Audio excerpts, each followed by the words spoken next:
asking all of you, I'm going to start off today asking all of you one question. And I'm going to have you marinate on this question as we talk today. And I love to start a presentation this way because I want you to carry this question with you when you leave this event today as well. So my question for all of you that I'm going to kick this off with is, what's one rule you follow every day? Not because it's right, but because it is expected. So today, we are not here in this world that we are in this leadership colloquium, to play it safe. We're here to ask, what happens when we stop following and start leading? Unorthodox, unapologetic, unstoppable. And I was so inspired by the students that I got to hear talk a little bit earlier today, and just that conversation that they had. And someone in the room said, courageous leaders choose a narrative when they walk in the room. So choose your narrative today and think about this question that I've posed to you. Let it sit with you, because I wanted to challenge you, not just in this 45 minutes that I'm going to talk to you today, but I wanted to challenge you even beyond when you walk out of here. But I do have an actual polling question for everybody in the audience here. So I would love it if you all would throw your answers into the chat. If you can, please. What word comes to mind when you hear, what's the one word that comes to mind when you hear rebel leader? Now you can throw in more than one word. I would love to hear your thoughts. I'm always intrigued to hear or to know what people think about this word rebel leader. I'm truly curious about that. So if you have chat capabilities, let's go ahead and throw that in the chat. I'm putting my clean version up. Ah, there we go.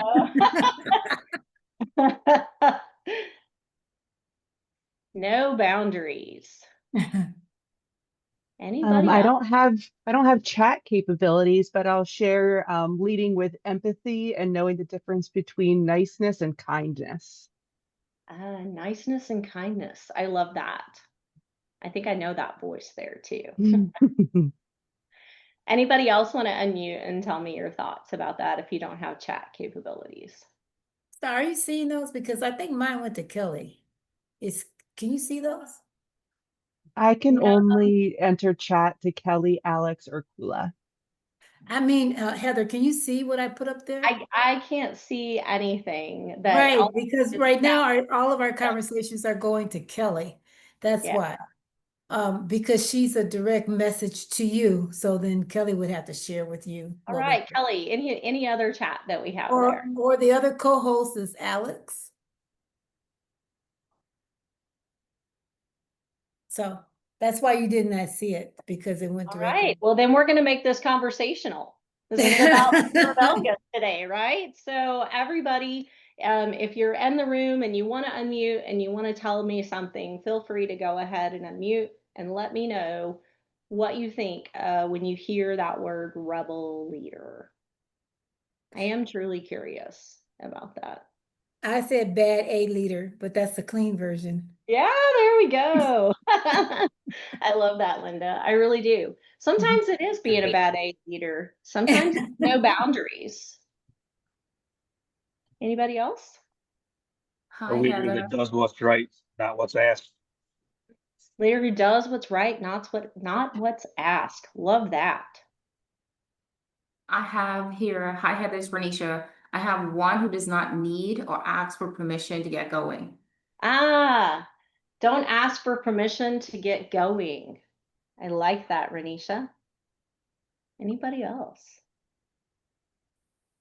Well, what you all didn't know there is that you are part of a little bit of a research experiment, because I'm in the midst of writing a book right now, and I want to know what other people think about. Because the concept of rebel leadership a lot of times is not 100% accepted, especially in the world that I came from in insurance, but also in the world of academia as well. So I'd like to challenge all of you to think about that. And if you're not speaking up right now, marinate on that and then send me a LinkedIn DM message if you could, because I would love to know what you think of when you hear that word rebel leader. And you might get your quote incorporated into the book that I'm working on right now. So I was that child. I was that rebel child with a stubborn soul who continuously tested the patience of my mother to her wits' end. I would be called that strong-willed child, and there's a lot of books and advice and all those things that have been dedicated to children like me. And I don't really have any idea where the rebellious spirit that I had came from, but it's often been blamed by members of my family because of the color of the hair on the top of my head. But there is this will that has always been in me since I was born, just to fight against the norm. But I want you all to step back from that and realize that rebellion is often a very misunderstood concept in leadership. And rebellion, when it's rooted in purpose and integrity, is a catalyst for transformation for organizations. Now, I will say being a rebel is a quality that I have had to learn how to leverage and push over time. And there's been times in my professional career where I actually shelved that and said, I'm afraid of being that. And I'll talk about that a little bit more later, but being a rebel in the worlds that we live in, especially in the risk-averse world that I spent 20 years of my professional life in, it's not always appealing and people don't always like it. But as I grew up from childhood into adulthood, I did learn that rebelliousness was something that I could accomplish without my smart mouth and my frustrating antics that I had for my mom as a child. Being a rebel was a quality that allowed me to look at things through a different light than the people around me. But it is a quality that I had to work on continuously because it meant that I had to push myself to have the courage, just like Mo said just a moment ago in the last session, have the courage to step up and say something, even when it's tough, even when it challenges the status quo, out of a desire to make the world a lot better around all of us. Now, my hope is that all of you that are sitting out in this audience today are going to understand some things just from pick up one thing, pick up two things. What I like to call those is like micro rebellion capabilities. I want you to walk away from this today with that willingness to challenge the status quo, to push through the barriers that prevent all of us from growing, and learn how to leverage the rebel that I think is inside every single one of us to what success looks like for you, because it's going to be very different for you than it is for me. Rebelhood is not the same for every single person out there. Now, anybody on the screen recognize this guy right here? I'll give you a hint. He's like one of the greatest classical music composers of all time. Anybody brave enough to unmute and tell me who you think he is? He created some of the most iconic pieces of music in history. I'll give you a little hint. The Ninth Symphony. If you're not a classical music fan, I totally understand that. This is Beethoven. And Beethoven was, again, one of the greatest classical musical composers of all time. His music is used in so many different musical genres today, even. From rap all the way over to rock and roll music. People are inspired in their music by Beethoven. But what you might not know about Beethoven is that he was known for being a bit of a rebel in the time that he lived. He went against the norms of his time. And when you think of Beethoven, just think of some words that might come to mind, like genius. I think about some of those words, but I think one of the most important words that I think about comes from a quote from Beethoven himself, where he said, "To play without passion is inexcusable." Now, those are traits of a rebel leader. That's what defines a rebel leader. That courage, that conviction, that curiosity, the clarity of values, but it's all rooted and wrapped up in the passion that you have for everything that you do. Now, a common misconception about Beethoven and about rebels as well is that they're egotistical individuals who just like to self-promote themselves, or they're just out there in the world trying to create some chaos. And I want to break that down today and tell you that the people who are rebellious leaders in our worlds that we live in, the rebellion that they create is not equal to chaos or ego. They are people who are so incredibly passionate about making change that they live their lives by the concept of courage and conviction and curiosity and asking questions and having clarity of values. And Beethoven himself was also not someone who just allowed any of those hurdles and challenges that came into his life to get in his way, right? He was the first to break the relationship of subordination. I don't know if you all know what that means, but better still, that was like the subjection that bound artists of his time to the aristocracy. They basically got their paycheck from all the people in the aristocracy. And Haydn and Mozart were very happy to acclimate to the aristocracy. Beethoven said, "No, I'm going to compose and create my music outside of that." And that was because he was filled with passion for what he did.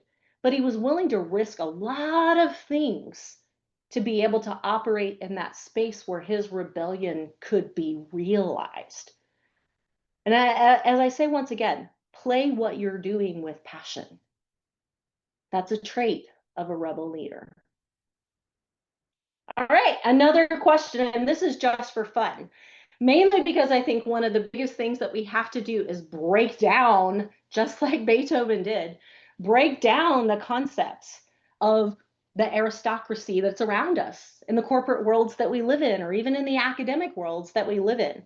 So anybody want to, okay, chat's open now. That's awesome.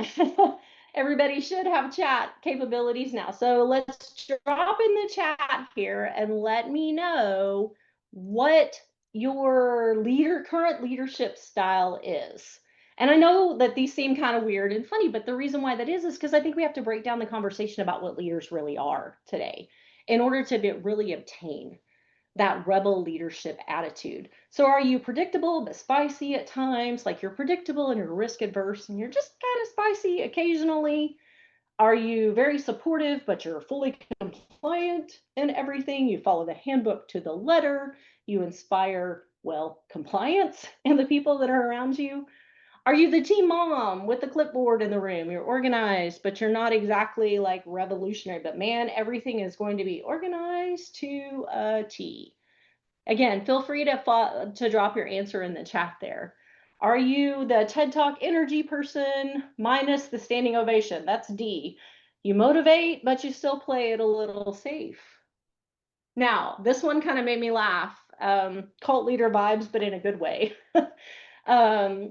Magnetic and you're visionary, but you're slightly unsettling and you inspire some devotion in the people around you. Are you Beyonce in the boardroom? Do you command attention and you own the room and you slay all the goals that are out there? And you know, my inspiration comes in my life a lot of the times from the musical genius of David Bowie. But, you know, I'm essentially David Bowie. You're somebody that transcends categories. You reinvent leadership. You make people around you feel like everything that they do is actually art in what they do. Or are you Sir Mix-a-Lot? I want to make you laugh with this one as well. If you don't know who Sir Mix-a-Lot is, then I'm dating myself really, really bad there right now. Are you Sir Mix-a-Lot? Are you a mix of many of these things? And I will say for myself, some of the time that I'm a little bit of all of those things.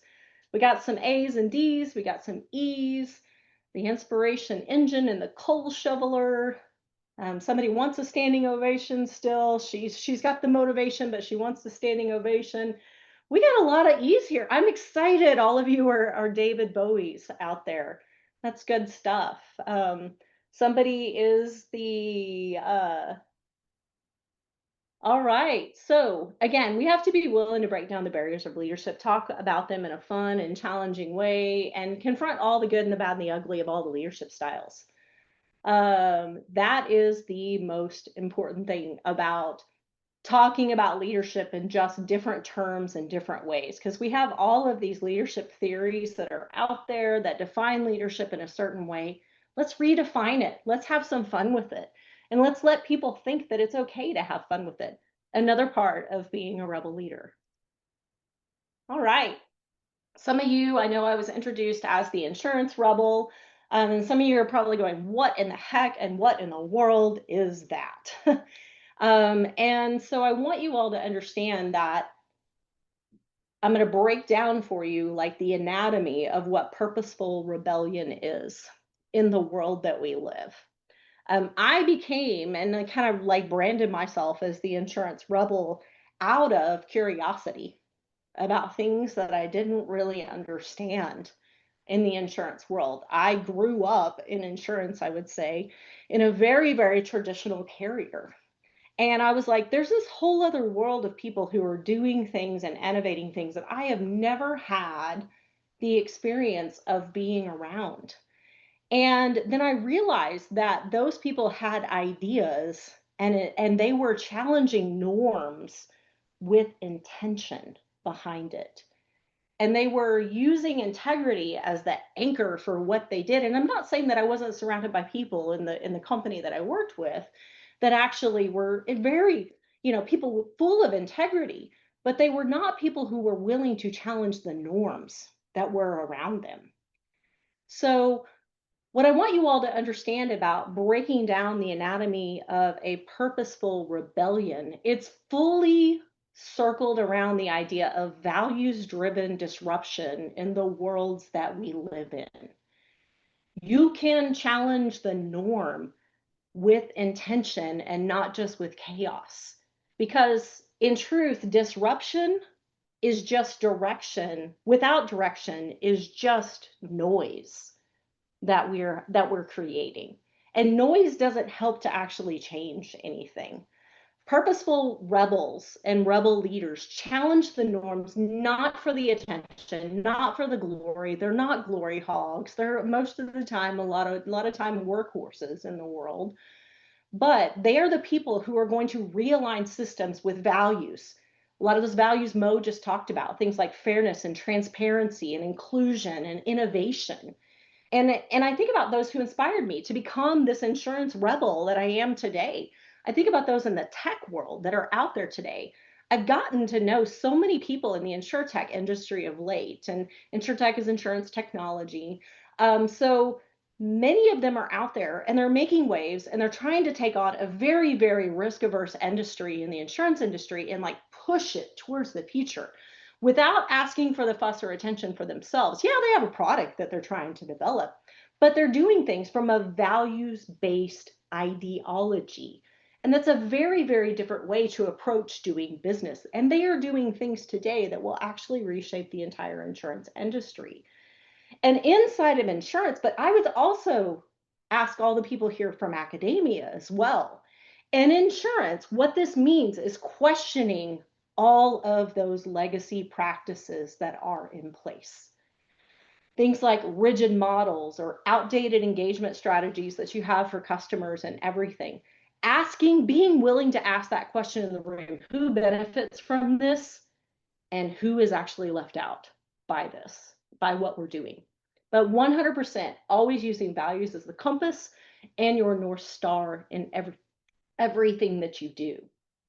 Now, having integrity as an anchor sometimes is really difficult, folks. I'm not going to tell you that it's easy, because oftentimes you're viewed as someone who has the attitude of, well, I'm better than you, or I have this higher value driven, credo that is part of me. You have to stay grounded and you have to block out that noise while you're pushing the boundaries of those that are around you. Rebellion is not recklessness. And I challenge everyone to stop calling it that today.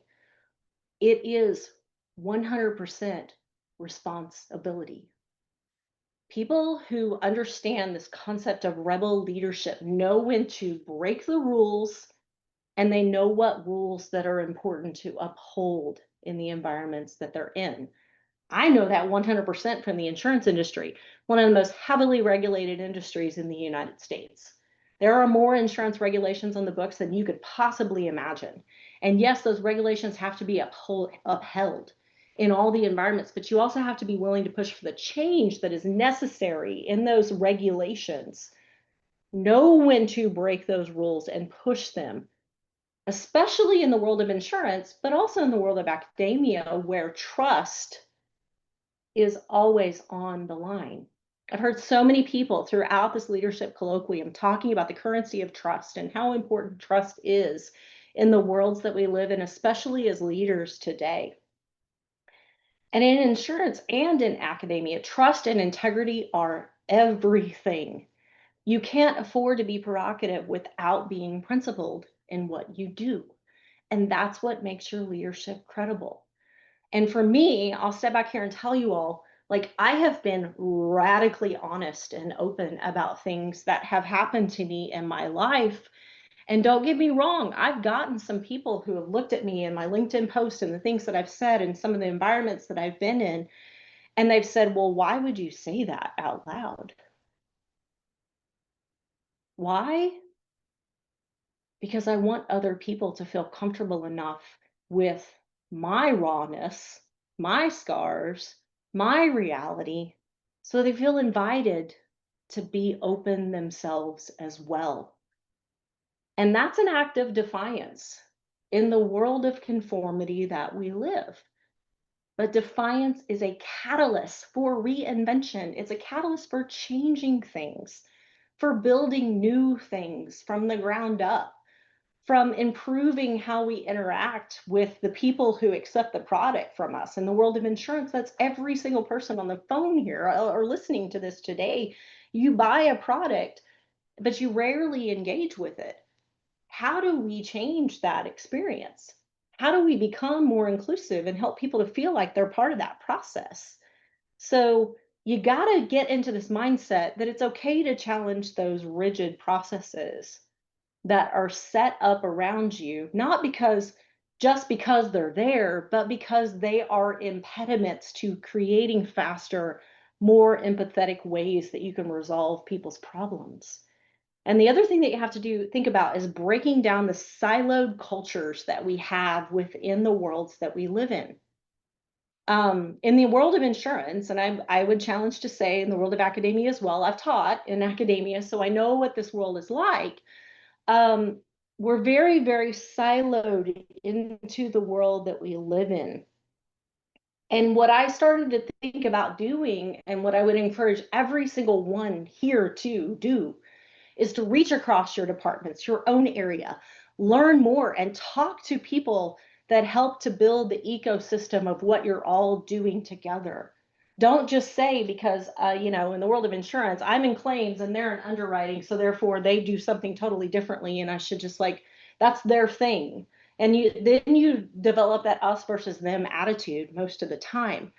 Figure out how to work cross-collaboratively with those people and work better together to solve the common challenges, because in the end, you're all there together, all in it together. Now, I will tell you that standing on a mountaintop feels absolutely great, right? I've climbed a couple of mountains. I'm an asthmatic person, so that's difficult for me. But when we make those efforts to climb the mountains of conformity and we overcome them, it shows us that we can absolutely awaken something new, something extraordinary, both in ourselves and in the community around us. And I will tell you, awakening the inner rebel that's in you feels odd. I had to wake my rebel back up again about 10 years after I got into the insurance industry, because I set it aside. I was afraid of what people would think about me, being a person that questioned and challenged and debated and asked, why are we doing things this way? But rebellion begins with radical honesty with the people that are around you, everyone that's around you. Just like Mo talked about a moment ago, don't just bring the person into the room. Make sure that you're looking out for the people that should be in that room and invite those people in to examine not just what they challenge, but also ask people what they're quietly complying with in the world and why. Remember the question that I asked you at the very beginning. And I have another question for all of you. And this was a hard question for me to ask of myself. And it's a self-reflective question, so you don't have to answer it right now. But I want you to ask yourself, where have I traded authenticity in life for acceptance?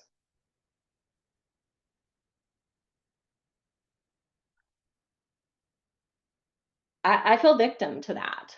When I stepped into the professional world, the insurance industry, I was very, very worried about what people would think about me. And so I just like put my head down and said, I'm going to do the job and I'm going to bust it out because that's what my generation does and that's who I am. But I kind of hid like this part of me that could have been doing so many other things in the industry. And I don't want you all to think about like that conformity that we all just kind of trade off for, you know, our authenticity in the world as something that can't be grown out of. It's not a weakness in leadership. It's a leadership blind spot for sure, but it is a place to grow. And I'll tell you, like insurance and academia, my goodness, conformity hides in the language that we utilize in those worlds. Do we use jargon and all the time? Do we throw out the $20,000 or $20 million words today to sound credible? Do we avoid the hard truths that we need to be saying to stay professional? Ask yourself those questions. Identify where you conform and where you challenge. That's a starting point for you to be able to build those small acts of rebellion to build momentum. And I will tell you, like, courage in action.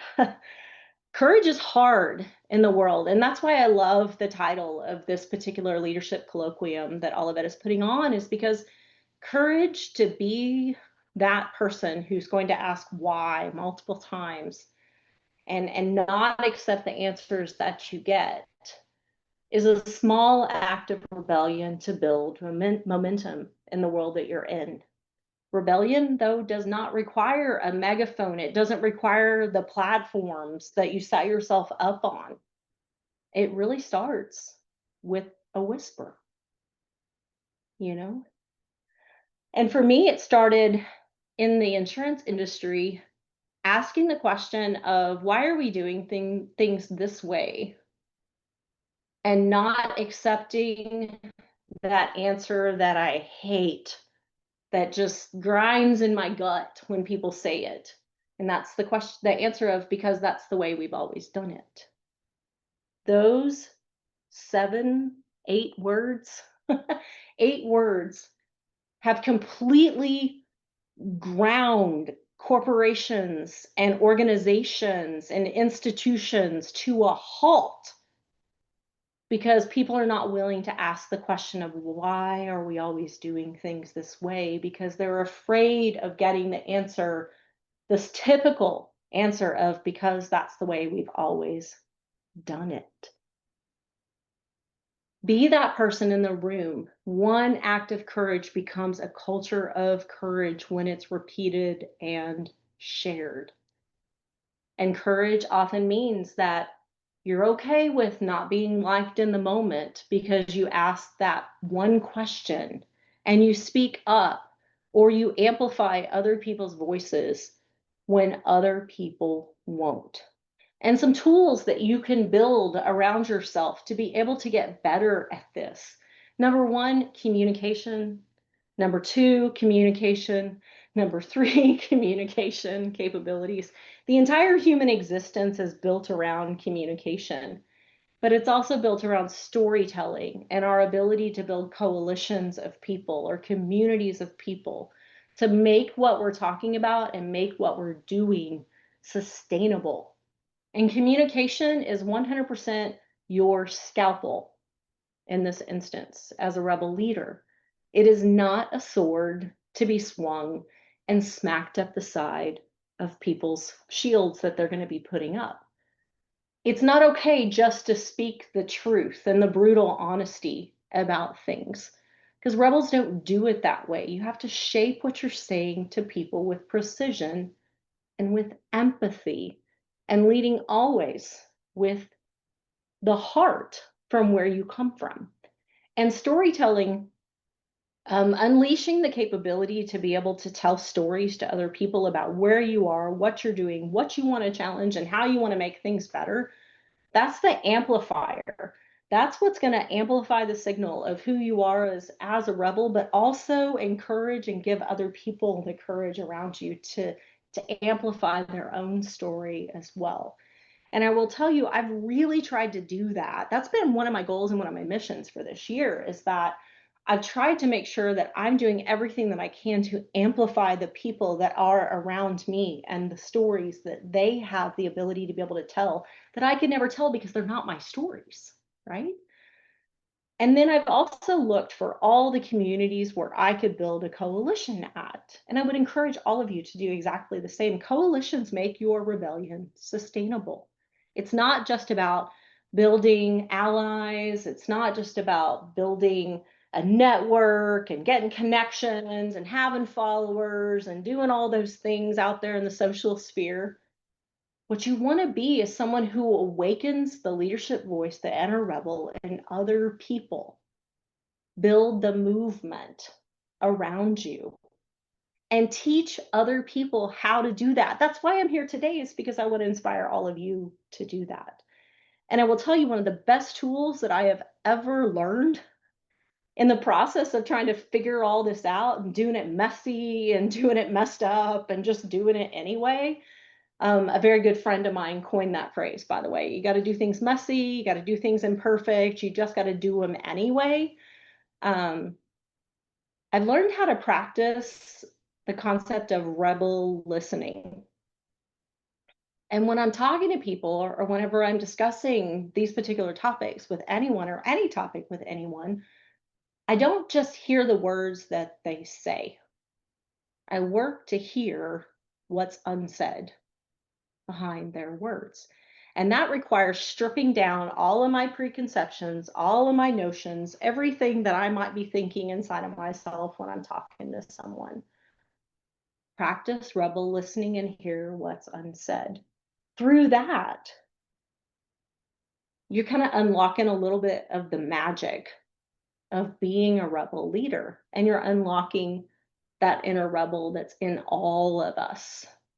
And you're building trust through transparency, not perfection, not that expectation of perfection in front of everyone. All right, I have another question, because there are a lot of systems in our world that reinforce conformity, right? And we've got to do all that we can do with our voices, with our stories, with the coalitions that we build to try to break those down. But what systems in the world that you live in reinforce conformity? Is it the need to fit in to be promoted? Is it the fear of being labeled difficult or loud, or, that girl who just always challenges things? Is it those quote unquote unwritten rules for leadership? I wish I knew who published that book. I'd probably be like a billionaire if I knew that. Is it company or institutional culture? Is it industry expectations? Or are you essentially Freddie Mercury? You've broken free. None of those things ever reinforce conformity around you. So drop your answer in the chat, please.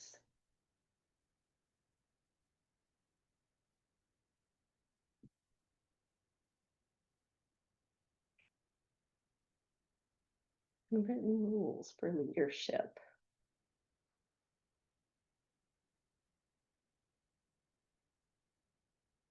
Anybody else?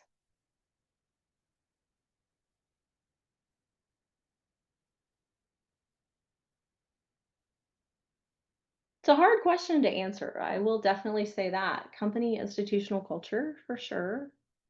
I will comment on that one because definitely that was one that kind of held me back some uh, and held back that ability to be able to just like push against the norm.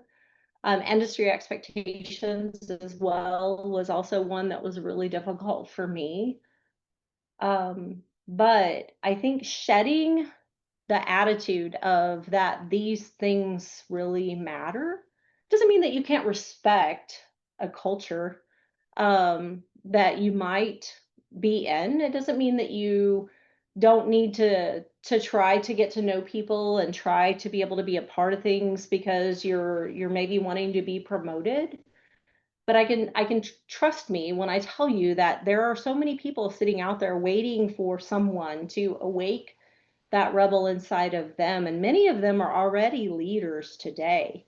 Some people are saying C and D. Somebody said F. I love that, Linda. That's fantastic. You've broken free. I think that's great, because you're operating in a world where you're able to not be bound by a feeling of pressure from these types of things. Other people are saying D. Again, company institutional culture comes through quite frequently, because corporate world and academia, those they're very, very alike each other, in the fact that like the change doesn't happen rapidly, and there's kind of this unspoken, unwritten rules that are kind of written around that people are trying to work around all the time. But I just want you to think about those things and think about some of the other things that I've said today and how you can step beyond all of those. Now, that means that you've got to be willing to be somebody who's going to build those cultures around you. And Linda, I'm super excited that you live in a world where those things are already there. That's amazing. Building cultures of curiosity and conviction, and most importantly, truth, where dissent and dialogue are encouraged all the time, where values are embedded into the systems and the structures that are around you. But what I will tell you is that this isn't about just the lone leader or the lone genius that's out there just like knocking down the walls for everybody else all the time.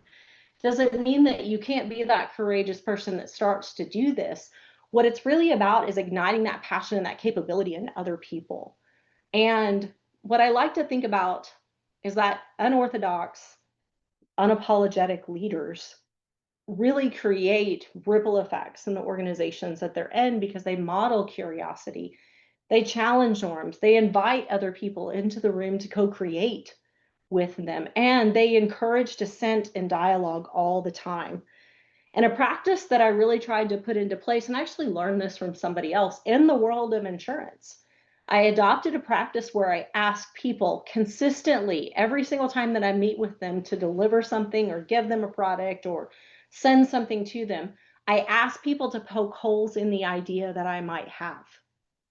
And I invite them to challenge that with conversation and to challenge the convention and the norm, because dissent is not disloyalty, right? It's a sign of engagement in the worlds that we live.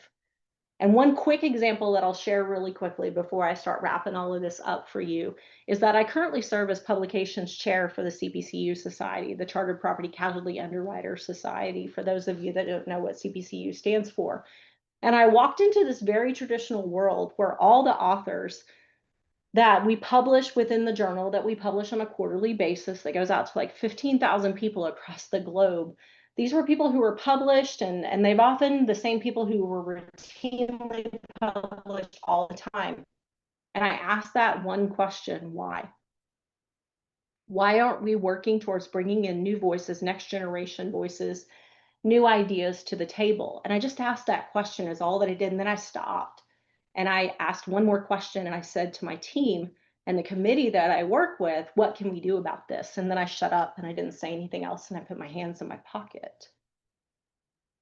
That is modeling rebel leadership right there, because I wanted that coalition of people to come up with the solution for that problem. You don't have to be the answer person all the time.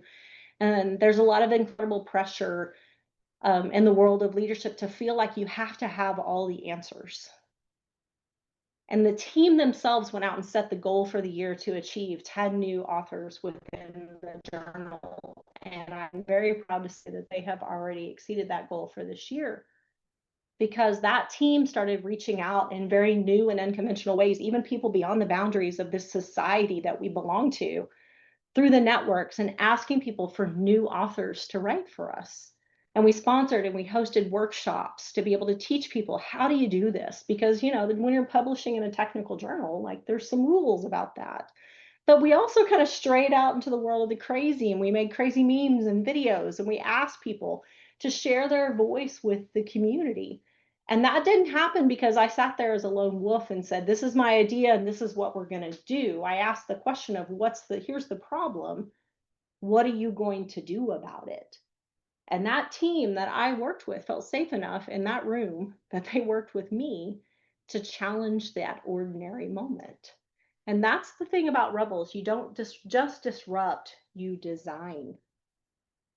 Because lasting change requires embedding the values of what you believe in into everything that you're doing: decision making, accountability, rituals, all the things that happen in the cultures of the worlds that we live in. Because, folks, let's just face it, culture is what happens when no one's watching. Make your conviction operational, not just aspirational, and step forward and ask those questions, and then shut up and don't do anything about it. And that takes courage, folks. It does take courage to, like, step back who you might actually be at some times, to be able to let the group build something. But remember the question again that I asked you at the very beginning.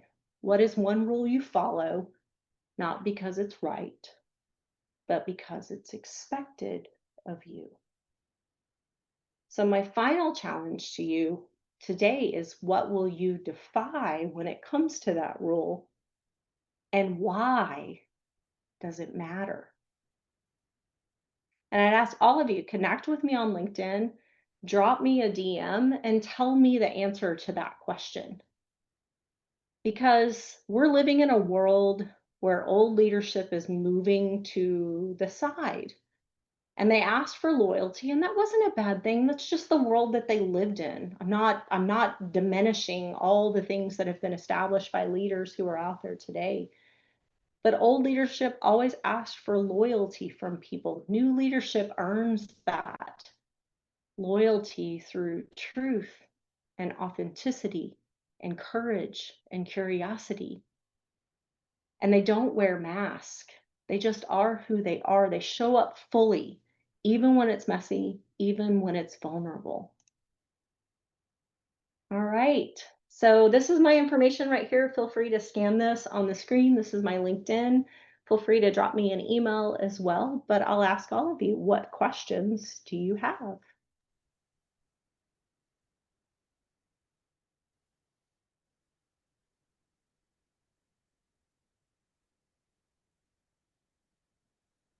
Heather, I have a comment, and that is, I love that you've wrapped up these ideas, which are so powerful, with the fact that it's messy. And particularly for folks who want to keep things inside the boundaries, and mess is unnerving, I think that's really important.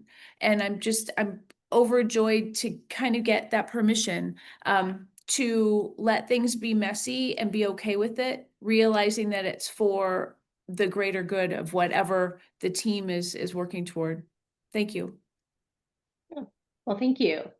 I think we often try to box things in a little bit too much because of the systems of conformity that are put into place, not by us, but by maybe the organizations that we might work for. And I think we have to be willing to say, yeah, if we're going to innovate, if we're going to disrupt with intention, if we're going to really shift worlds, we have to be willing to have things be broken for a minute. It's like, it's okay that it's messy. It's okay that it's broken, because life is that way. We're all that way. We didn't arrive at the age that we're at today because we didn't experience some things that were difficult or messy or ugly or challenging. We arrived at the place we were today going through all those things. Business and operating in the professional world is exactly the same. Why? Because it's made up of a bunch of people. And I think that challenge is really taken to heart today in the world of AI. Let's think about AI, right? They're kind of breaking through with AI and kind of doing it very messy and messed up, and it's making mistakes and it's doing things. And I get that. But as they're doing that, they are innovating and disrupting in a way that has intention as well. Invite thank you. anyone else, but I think we're at the end here, right, Kelly? We are at the end. Heather, this has been just fascinating and powerful and empowering. And I appreciate that you took the time to come to the Courageous Leadership Colloquium and add tremendous value and give permission. I mean, I think that's probably one of the biggest things to take away is it's okay for us to go, to do it our way. Thank you for that. Thank you for your commitment to growing folks in the insurance industry. We absolutely adore the work that's being done here, and we love being able to help put people out into the profession that are good people, ethical people that want to add value to individuals and organizations. So thank you for helping them as well.